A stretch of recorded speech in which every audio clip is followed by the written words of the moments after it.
Hello everyone and welcome to episode 21. I'm Gabe and today we'll be exploring Route 10 and meeting another new evolution. But let's do a quick recap. In the last episode you traveled back to the abandoned lab and helped Mal with some legendary research. And you had the strange eggs hatch into the spliced forms of the starters.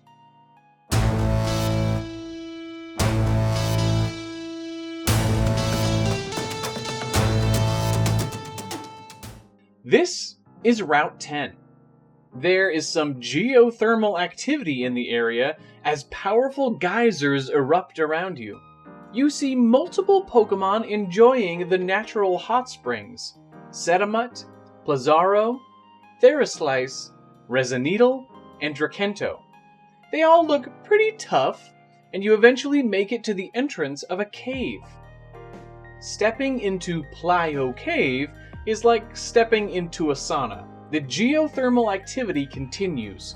Pools of cave water bubble around you, and colorful metal deposits paint the walls. You keep an eye out for Pokemon and spot Kinsandy, Sedimut, Nanoboa, Trozult, and a bizarre new species flying through the air. There is a prehistoric shark that we needed to do. Helicoprion. If you've never heard of this thing, all you need to know is all we really have are these fossils of its teeth in this spiral configuration. It's very weird. And there's a few different reconstructions of its jaw, but you end up with something just really wacky looking. We're going to be working off of that jaw to get its two typings.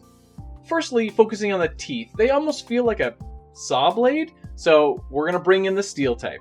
And then the swirling nature of the jaw also made me think of like a hypnotism swirl, which we're going to put into the eye and then give it the psychic type as well.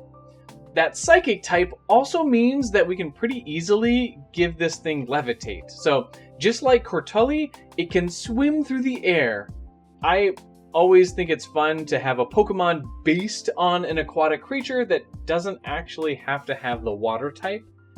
Anyway, this design came together really easily. I knew that I wanted this thing to feel, sharp and angular, and the rest just fell into place. Alright, this is Whirlicon, the steely stare Pokemon. This Pokemon's fossilized jaw perplexed scientists for decades. That uncertainty hindered the revival process until the advancements made in the Palean region.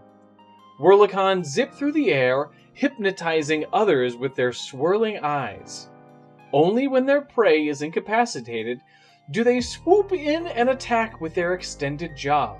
And, like I said before, its ability is levitate.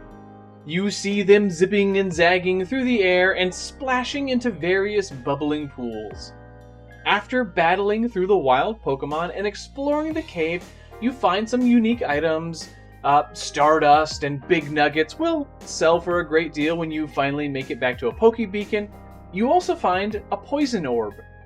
Your Primal Meowth seems fixated on its purple gleam, and so you decide to give the cold little feline the item. Unsurprisingly, it becomes poisoned. But it also miraculously evolves. Ah yes, we're finally getting to our Primal Persian, and we just have to do a saber-toothed cat. I thought about doing a new evolution, kind of like Berserker, but I felt like Persian deserved a little better after a lowland Persian. So I went ahead and beefed up Persian's proportions just a bit and gave it a bobtail as well. It is getting a bit of a mane, just to continue with that ice type aesthetic. Oh, and we're bringing in some icy fangs, of course. But the more interesting element is its new secondary typing.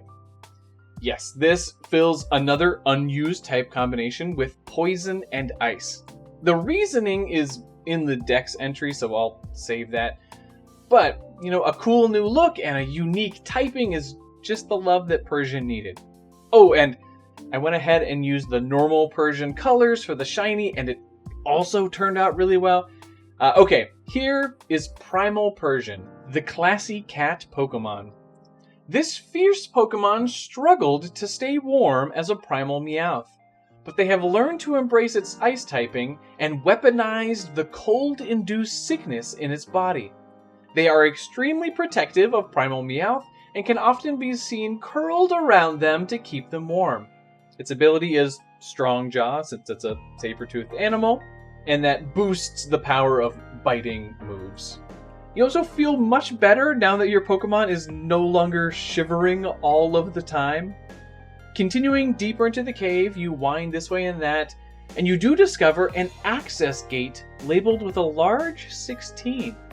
It will certainly be a while before you're able to open that, but you make a mental note to return eventually.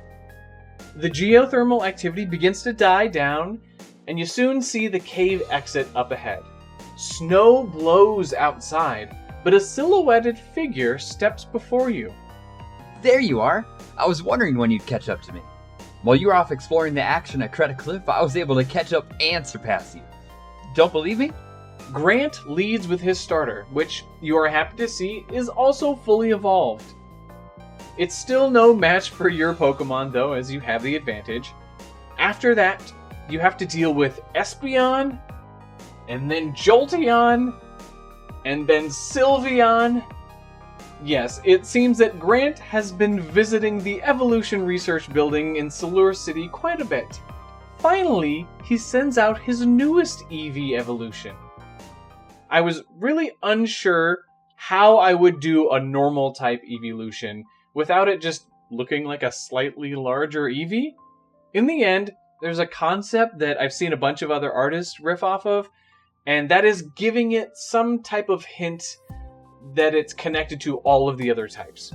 I landed on giving it gems in its neck ruff.